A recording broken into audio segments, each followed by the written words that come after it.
everyone. Today we are going to talk about the consistency limits and classification of soils. If you remember, in the last lecture we have completed our discussion on the particle size distribution of the soils, including coarse grained soil as well as fine grained soil. To understand the consistency limits, we have to understand first the relationship or the interaction between soil and water. Depending on the type of soil, by now we understand that the soil can be either cohesionless or granular in nature, and we have also cohesive soils like clays which have interparticle forces between them.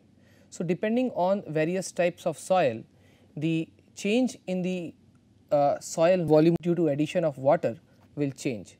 Now, some types of soil when they come in contact with water, they will display large changes in volume, while there are types of soil whose volume does not get affected by change in the moisture content. Now, when we talk about the change in volume, this is typically true for cohesive soils, and they can show large change in the volume due to increase or either decrease in the water content. So, the pictures which you see are the resultant of what happens when the moisture content in such cohesive soil changes, and which leads to further change in the volume. This first picture which you see shows a shrinked soil, which means the volume the moisture has gone out due to various reasons, because of which the soil has shown shrinkage, and these are the typical cracks on a very stiff soil or very stiff cohesive soil, which we expect once the volume of the soil decreases. Now, what happens? What is the problem with such occurrence? The problem is, you try to imagine that the soil is typically used when we talk about a pavement construction, it is typically used as a foundation layer. If such type of volume changes occurs beneath the pavement layers, the stability of the structure will get affected. Such type of occurrence of cracks can lead to the occurrence of cracks on the surface also, which you see how the propagation has taken place and how the pavement system is failed because of the presence of such type of soil as a foundation layer. Alternatively, if the volume of the soil will increase, which we also call as swelling of soil, in that case there will be increase in volume, and this increase in volume beneath the pavement layers will also lead to instability of the entire pavement structure, and such changes of volume will occur in the surface in the form of heaving, and you can see how the pavement has failed because of the presence of excessive cohesive soil, which are very sensitive to the change in moisture content in the foundation layer. In general, water in soil, it acts as a densification agent, it acts as a lubrication agent, which improves the movement or which facilitates the movement of particles about each other when we are trying to compact the soil. So, on one hand, water basically acts as a stabilizer, you can say, which helps to properly densify the soil mass. But in some typical soils which we have discussed now, excessive change in moisture content will finally lead to the change in volume, which can greatly affect the stability of the structure. Now, when we talk about compaction, when we talk about densification, as I mentioned, water will act as a lubricating agent there, and it will help to achieve higher density in the soil mass. So, depending on the type of soil, there will be one particular moisture content for a given compactive effort, where we will get the highest density. All right, and this water content is called as the optimum water content. So, for any given soil mass, there will be one particular optimum water content, or there will be one particular water content which we call as the optimum water content for a given compactive effort, where the soil will achieve its maximum density. All right. So, we will discuss about the compaction characteristics and the strength characteristics of the soil in the further lectures. Having discussed about the interaction of the soil with water in different forms, so just to have a recap, we have discussed that in some soils changes in moisture content can lead to a large change in volume, which is not desirable. However, on the other hand, generally soil act as a densification agent and it facilitates compaction of the soil mass and increases its density. Now, studying the consistency of cohesive soil or knowing the percentage of soil that is sensitive to the change in moisture is very important, because as we discussed that moisture in some soil can be very critical, or the changes in moisture content in some soils can be very critical. And we have also discussed previously that one given soil mass does not necessarily consist of similar type of soil. You can have a soil which is a mixture of coarse as well as fine grained soil. In the fine grained soil we can have several other categories. For example, we can have silt, we can have clay. Even in clay there are certain minerals that can be very very harmful when we talk about engineering structures. So, in order to study the consistency of soil, let us first define what do we mean by consistency. So, consistency in general is the degree of firmness. So, this is just a simple form of definition we are placing for consistency. And in layman terms, how we define, how can we quantify the degree of firmness? We will say that the soil is very soft, we say that the soil is soft, not very soft, we can say that the soil is very stiff, we can say the soil is very stiff, and sometimes we can say the soil is hard in nature or very stiff and hard in nature. So, these are the very generic terms which can be used to define the degree of firmness in the soil. But when we have to use the consistency properties, we have to define, or we have to explain the consistency in a more quantitative manner rather than qualitative manner. So, the quantitative definition of consistency can be understood by defining Atterberg limits. So, Atterberg, he was a Swedish scientist who in around 1911 studied various types of soil, studied the interaction of cohesive soil with water, and based on his studies he defined some approximate water content corresponding to which the properties of the soil will change from one phase to another. And these phases which we will be discussing are again arbitrarily defined, it is always approximate in nature. So, the work of the experiments proposed by Atterberg for for explaining the consistency of soil was later modified by A. Casagrande around 1932, and his experiments are those which we still use today to understand or to quantify the consistency of soil. So, let us first look at the Atterberg limits. Before talking about the Atterberg limits, let me just inform you that these limits corresponds to moisture content. So, these limits are actually limits of moisture content. It is that particular moisture content at which the soil will have a phase change from one phase to another, and let us try to understand these phase changes. So, the first Atterberg limit which we are going to discuss is the liquid limit. So, what is a liquid limit? It is that particular moisture content at which the soil will transform from a liquid state to a plastic state. So, try to imagine that you have a mass of soil, you have mixed it with excess quantity of water. So, what will happen if you mix soil with excess quantity of water? It will be very fluid in nature, it will look like a fluid, which means it will not have any shear strength in it, alright. When you deform it, it will not resist the deformation. Now, if you allow the water to evaporate or to water to go out from that soil mass, slowly what you will see that the soil will start becoming hard.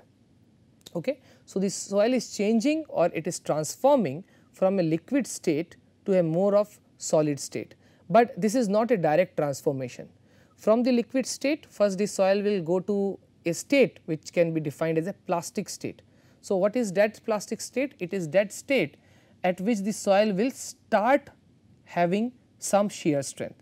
It will start to resist the deformation which we apply to it. Okay. So, liquid limit is that particular transition point or that particular moisture content at which the soil shifts from its liquid state to plastic state, alright. So, this is shown in both the figures here, which you see that this is the liquid limit, again a arbitrary point where we say that the soil is going from a liquid state to a plastic state, all right, and the soil will stay for plastic state in the plastic state for some time, and again further when we try to reduce the moisture content in that soil mass, it will have another shift. Now it will shift from plastic state to a state which we call as the semi solid state. So in the semi solid state, again the shear strength of the soil mass will increase, it will have more resistance to deformation. Okay. So that particular moisture content at which the soil transits from the plastic state to the semi solid state is called as the plastic limit of the soil. Okay. So at this particular moisture content, if I take the soil mass in my hand, if I try to roll it, I will be able to roll the soil, or I will be able to play with the soil and make a thread of approximately 3 mm before it crumbles. Okay. So again we will discuss about how the plastic limit is determined or evaluated using some again empirical laboratory experiments.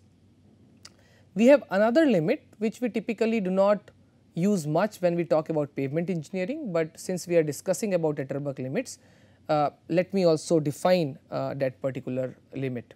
So what is that limit? That limit is the shrinkage limit, which is the moisture content beyond which the reduction in water content will not lead to reduction in the volume of the soil mass. So what does it mean? And it is again that particular transition state from where the soil will start shifting from semi solid state to the solid state. Okay. But how are we defining this change from semi solid state to solid state? It is that moisture content beyond which the volume of the soil will not change even if we are reducing the moisture content. Let me explain you this, that let us say if you try to see the entire volume of the soil. So soil will have, let us say in the dry state we are looking at the soil. So in the dry state the soil will have mass of solids and there will be some air voids within the particles. So if you see the volume of the soil, it will have the solid part and it will have voids in it, all right. Now let us say we start to add water in this volume.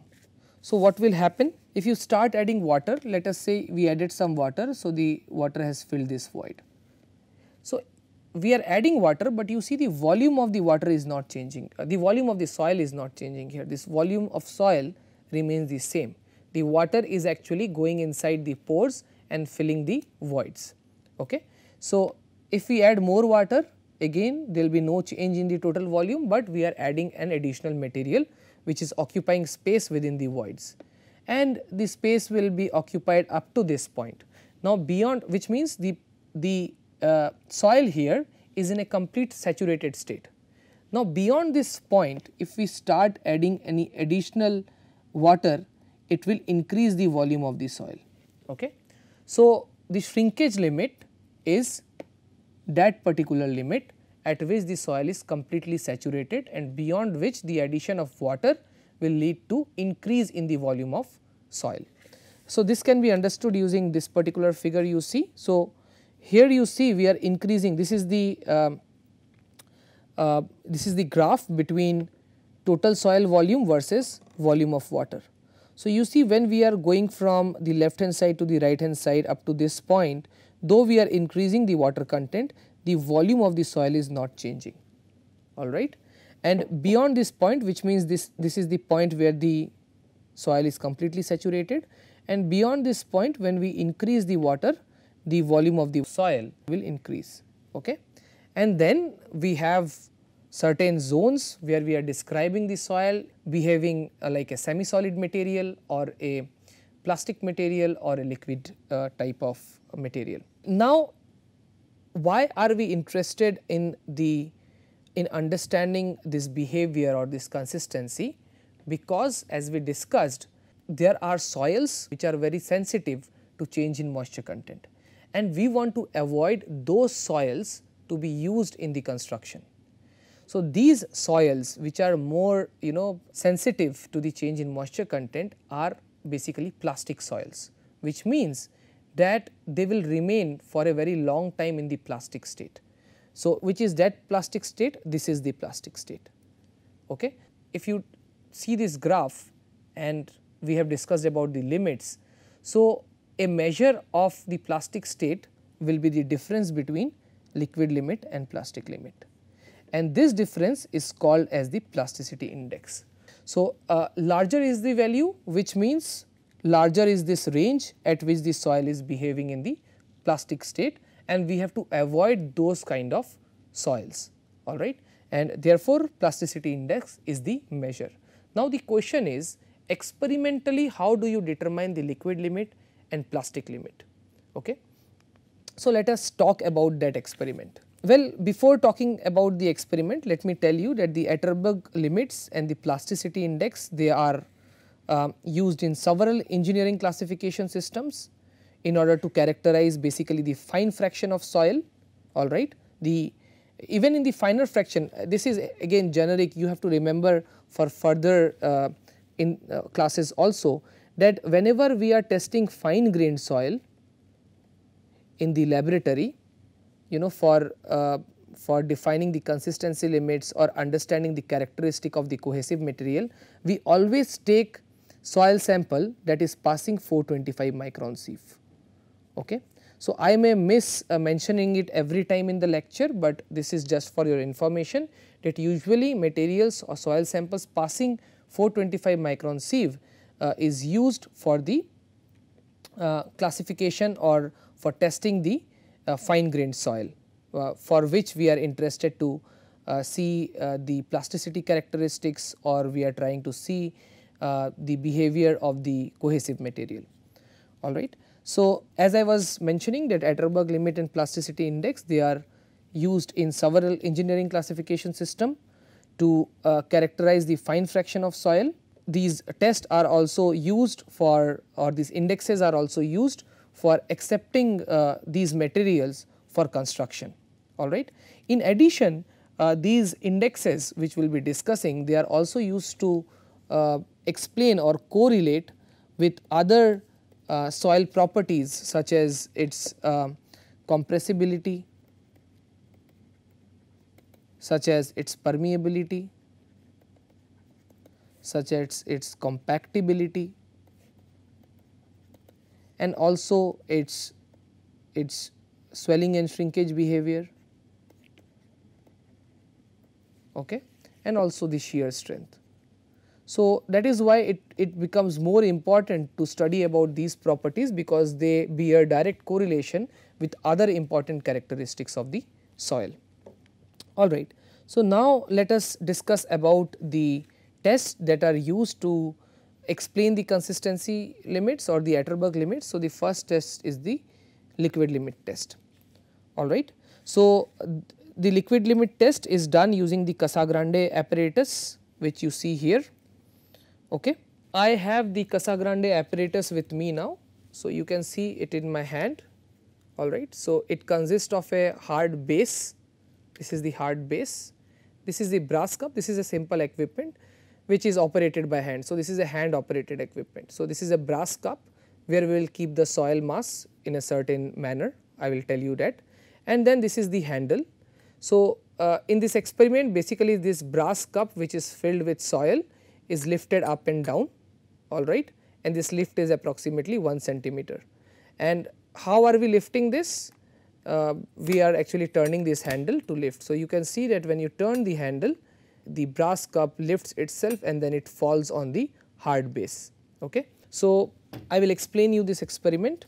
So, as I mentioned, Casagrande liquid limit apparatus, it is a hand operated device and it contains a brass cup which can be raised and it is allowed to fall on the hard rubber base. And how are we doing that? We are doing that by turning the handle as I showed, all right, and the rise of the cup is 1 centimeter. So, in this test what we do, we take 100 gram of soil, again 100 gram of soil passing 425 micron sieve. It is mixed thoroughly with distilled water to form a paste, and it is placed in the cup up to a depth of 10 mm. So, in the cup we are filling this, and this depth is approximately 10 mm. Okay. this depth is, and this you can see here. So, the depth from here to the bottom part of the brass cup will be approximately 10 mm. Then what we do? We have a cutting tool. So, there are two types of cutting tool, one is the Casa Grande cutting tool and the other is the ASTM cutting tool. Typically we use Casa Grande cutting tool to carry out this experiment. Again in my hand now you can see both the tools. So, this is the Casa Grande cutting tool, you can see this, and this is the ASTM cutting tool. So, in this particular class I will be explaining the test using the Casa Grande cutting tool, but you know you can use any of the cutting tools. So, this Casa Grande cutting tool has a depth of 8 mm. So, if like this is the tool, so this depth is 8 mm and the width is 11 mm. So, this is the standard dimension, alright. Then what we do, we take the Casa Grande cutting tool and we make a groove by cutting normally through the sample, which you can see in this picture. That if you see the Casa Grande tool in my hand, so I will just take it normally and I will cut through the brass cup. I will cut through the soil sample which is placed in the brass cup, okay, and it will make a groove which will look something like this. Then what we do, we will start turning the handle of the Casa Grande apparatus. The handle is usually turned at a rate of 2 revolutions per second, alright, and we will stop when we see that this, because what will happen when we turn the handle, that the soil sample from both the sides, they will try to close each or they will try to come close to each other, okay, because of this force which is being applied, they will try to move. So, we will stop turning the handle when we see that the soil sample has closed by approximately 12.5 mm, okay. The closure is 12.5 mm, we will stop then, and we will note down that how many blows are required to achieve this particular criteria, alright. Then what we will do, we will take the soil sample from this paste, okay. We will take the weight of the soil sample, we will oven dry it, then we will take the dry weight. So, using the weight before drying and weight after drying, I can calculate the moisture content in the soil, alright, and I will know that at this particular moisture content n number of blows or n1 number of blows we are required to close the groove by 12.5 mm. Then what I will do, in the same soil paste I will increase the water content, I will repeat the experiment, and then at a different number of blows it will close 12.5 mm, and then I will see what is the moisture content, let us say W2, this was W1. So, I will do this experiment at least 4 times, which means I will have 4 moisture contents, corresponding to that I will have 4 number of blows for 12.5 mm closure, and then what I will do, I will plot the relationship between the water content and log n, alright. So, in a semi log graph, and I will basically this is a typical type of graph which you will get, which means with increase in number of blows the corresponding moisture content will decrease. Log n is the number of blows or n is the number of blows for the closure of the sample by 12.5 mm. So, this is a straight line, I can just write down the equation that W is equal to minus IF log n, which this is the slope, plus C, IF is called as the flow index in soil mechanics, okay.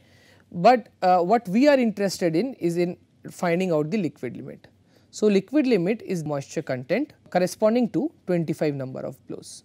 So, we will find out that what is that moisture content corresponding to 25 number of blows, and this moisture content is defined as the liquid limit of the sample, alright. So, I hope you understand that how the experiment is actually done. There are other methods again that are available to evaluate the liquid limit of the soil. For example, we have 1 point method. This method is a quick method if we are not ready to spend much time in the conventional liquid limit test. So, here what we need to do, we need to do the experiment only one time. So, you just find out that what is the value of n to close 12.5 mm, and you just measure the moisture content at that particular for that particular sample, and then you can use this simple equation. W liquid limit is equal to that moisture content into n, number of blows required to close 12.5 mm divided by 25 to the power n. So, the value of n for typical cohesive soil, it ranges from 0.068 to 0.121, and you can take an average value of 0.104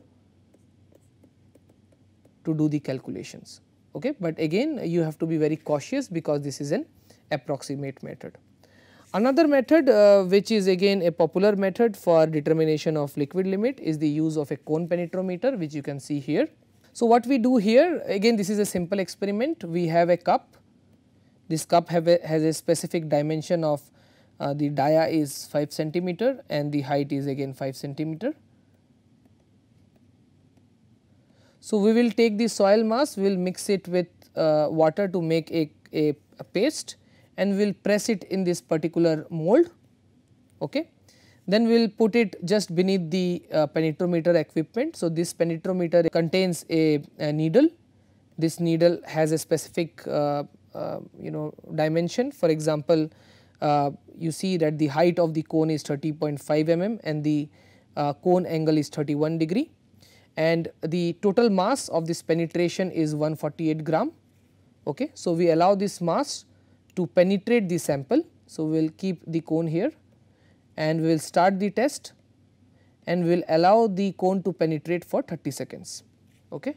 And we will see that how much depth the cone has penetrated. Okay.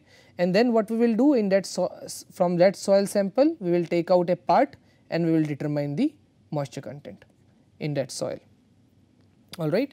And what we will do, we will use a simple equation where liquid limit is equal to the moisture content corresponding to y mm penetration, this is if this is y mm, plus 0.01 into 25 minus y into w at y plus 15. So, this is an empirical equation again which can be used to calculate the liquid limit. Again we have to be cautious because this is an approximate process. Okay. So, usually the liquid limit of soil vary in a wide range. For example, the typical values for clay will be around 40 to 50% liquid limit, whereas if you have clay with some quantity of silt in it, the value can be somewhere between 25 to 50%. So, this is just an approximate range.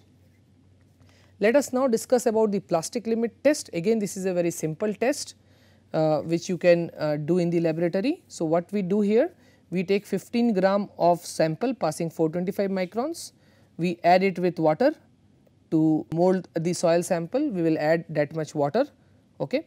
Then what we do, we will using the 4 fingers and a glass plate here, we will start rolling the sample. We will first make a small ball and we will start rolling the sample.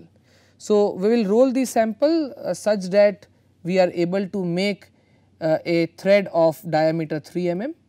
So, we have another glass rod here which we use to ensure that we have rolled the soil sample to a dia of 3 mm. So, we will keep on checking it with the standard glass rod of dia 3 mm.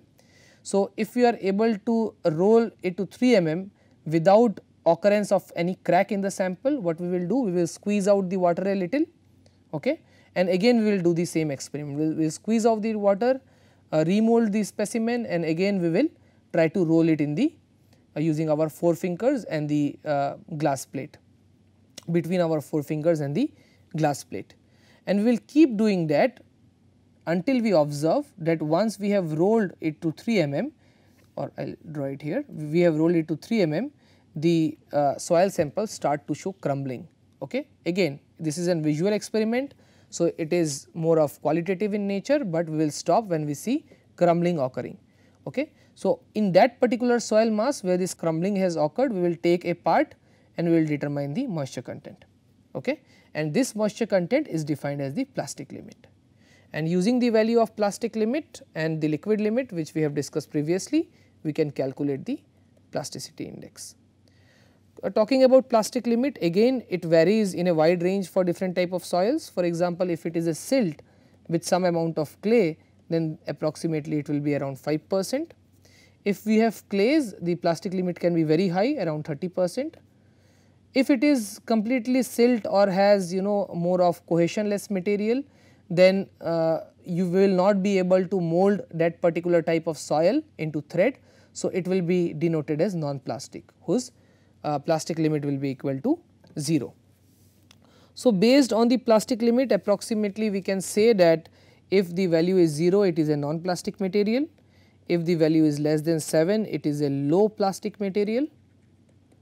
If the value is between 7 to 17, it is a medium or an average plastic material, and if it is greater than 17, it is a highly plastic material. Okay?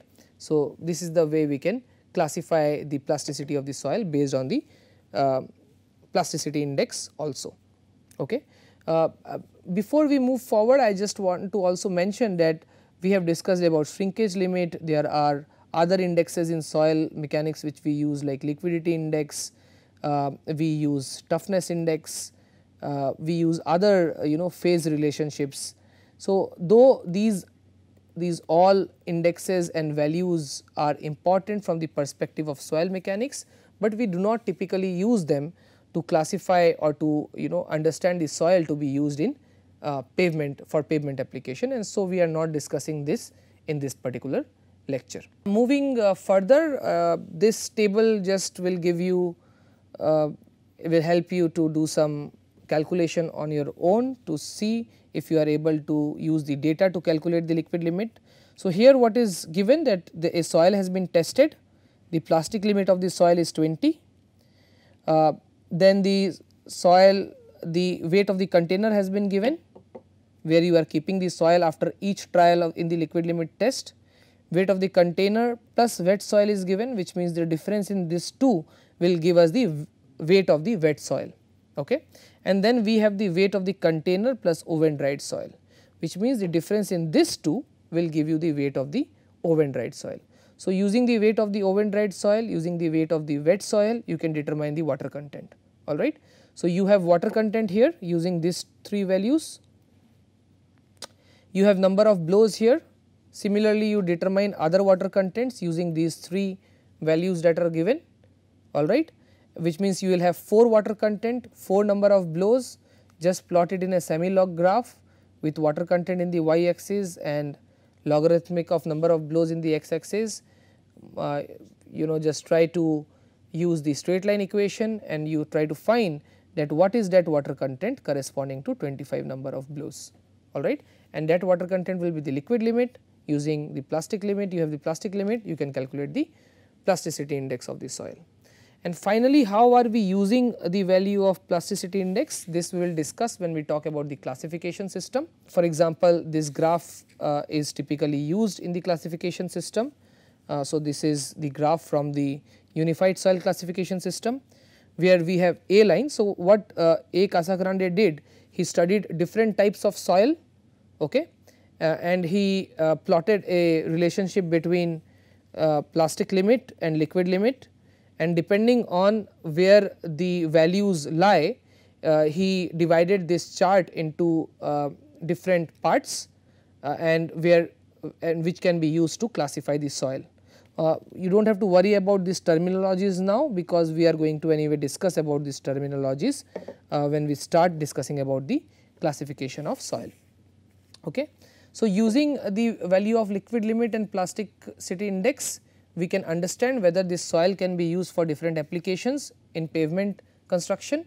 For example, as per the Ministry of Road Transport and Highways, if there is a soil to be used in the bituminous layer, which means in the bituminous aggregate gradation, if we have finer particles, then we have to ensure that the materials that are passing 425 micron sieve does not have a plasticity index value greater than 4, it should be less than 4.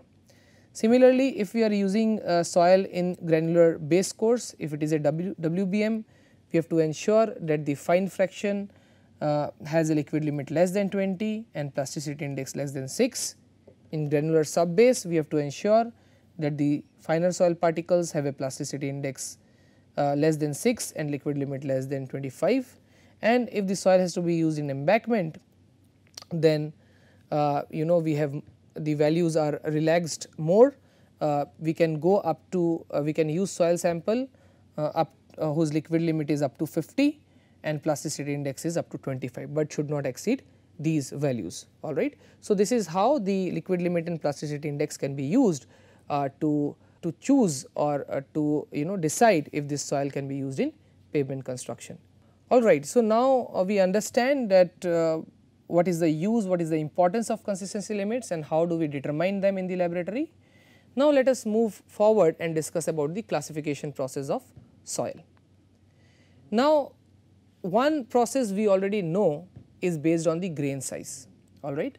We have discussed that based on the grain size how the soil can be defined as a granular material, as sand, we have as coarse grained material. We have discussed about the sizes of sand. We know that what are the size range for silt, we also know what is the size range for clay. So, this is based on the grain size distribution, but for a given soil mass which we see in the field, which we see at the site, the soil will not necessarily consist of only one type of material, which means that soil mass will have a mixture of sand, will have a mixture of silt, can have a mixture of coarse grained material, it can have a mixture of clay also. I mean all the types or all the sizes of material can be present in the same soil mass.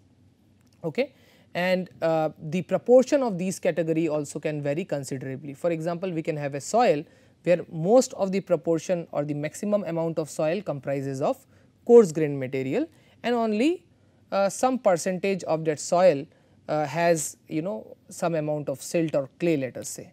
We can have a soil where the maximum percentage of that volume which we are looking at or mass which we are looking at comprises of silt and clay, and only we have a minimum fraction of, let us say, sand and coarse grained material. So, you can imagine that since it is a mixture, the proportion of different sizes will vary and it will be very difficult for us to tell that what will be the characteristic of the soil. I mean, will the soil behave like a coarse grained material or the soil will behave like a sand or the soil will have characteristics related to clay soil.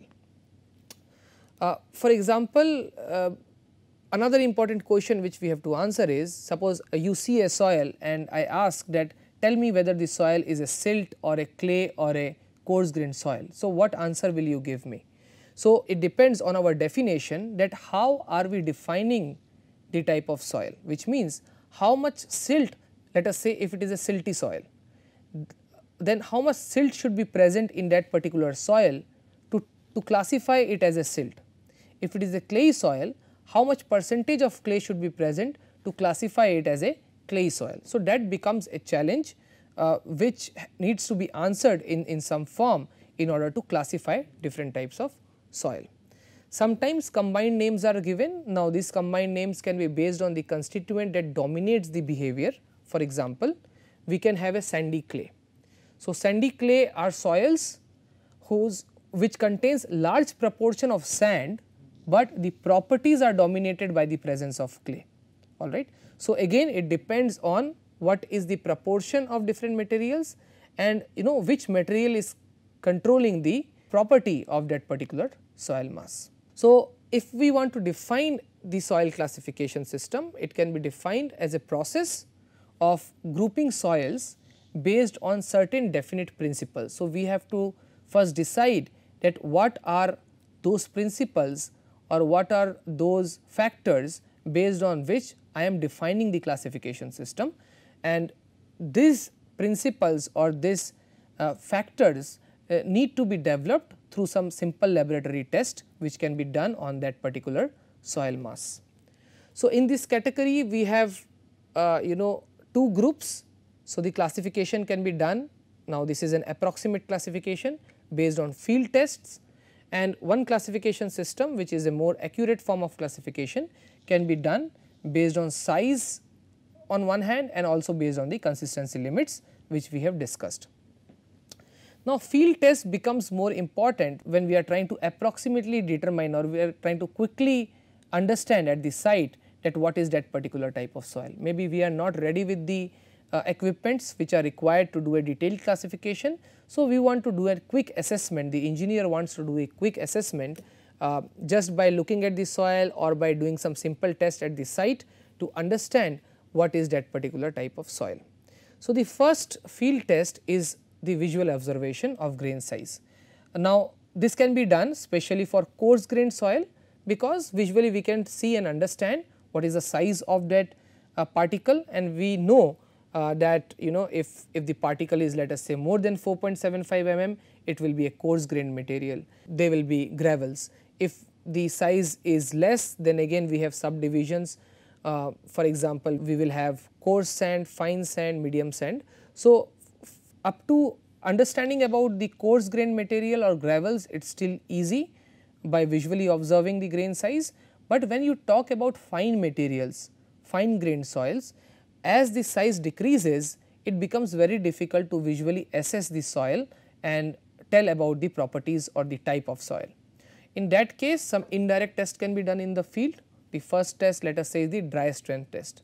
So, in this test what we will do, we will take a 3 mm of small soil particle, dried soil particle, and we will try to press it between the fingers. If for breaking the soil sample I am applying large force or greater amount of force or greater effort to crush the soil between my fingers, which means this will be a cohesive soil. If the amount of force which is required is relatively less, then which means the soil contains some amount of silt in it. Okay. The other test, next test is the shaking test, again a very simple test. What we do here, we take small amount of soil sample, mix it with water to a low consistency, and we will keep it at the top of our palm, and then we will try to tap the bottom of our palm, or we will do a shaking of our palm. Okay. So, once we tap, if it is a cohesionless soil, if it is a silt, let us say, not cohesionless, but let us say if it is silt, we are trying to distinguish between silt and clay. So, if it is silt, the permeability of silt is higher than the permeability of clay. So, once we tap it, the water which is present here, it will quickly try to move at the surface and we will see a shiny appearance. And once we once we stop doing that, the water will quickly move down and again you will see a dull surface, which means that is a silt, that is silt. If it contains clay, then even if you tap the hand, you will not see any change or you will not see any movement of water, because the permeability is very less, and you will see a similar surface like the initial one, which means this tells you that this is a clayey soil. If it contains clayey soil as well as some amount of silt, then depending on how quick this process is appearing, you can approximately define whether it has large quantity of silt or large quantity of clay. Okay. Then we have this dispersion test, which again is a simple test. Here what we do, we will take a, let us say, approximately 100 mm water in a beaker, let us say, and then what we will do, we will just drop the soil mass here, alright. Now, if it is a sand, we are trying to distinguish between sand, silt and clay. If it is sand, then this will quickly drop in this beaker, it will quickly come to the bottom of this beaker in few seconds. If it is silt, then it may take somewhere around half a minute to somewhere around 240 minutes depending on the type of silt, the size of the silt, and if it is clay, it can take several hours, because clay will remain in suspension because of large specific surface area and very small size. So, it can stay in suspension for several hours or sometimes several days before it can touch the bottom of the beaker. So, this is again a quick test to understand whether the soil is sand, contains large amount of sand, silt or clay. So, these tests, that is dry strength test, shaking test, plasticity test and dispersion, they are mostly done on inorganic fine grained soil. If you have organic fine grained soil, for example, you have peat, so those soils can be identified at the site by smelling the soil sample. So, it will have a very distinct decaying smell, and also the appearance which will be more of dark brown in color because of the presence of organic matter. Okay, so we will stop here today, and we will continue our discussion on the classification of soil in the next class. And in the next class we will specifically discuss about the other methods of classifying soil, which will include criterias based on the grain size as well as based on the consistency limits. Thank you.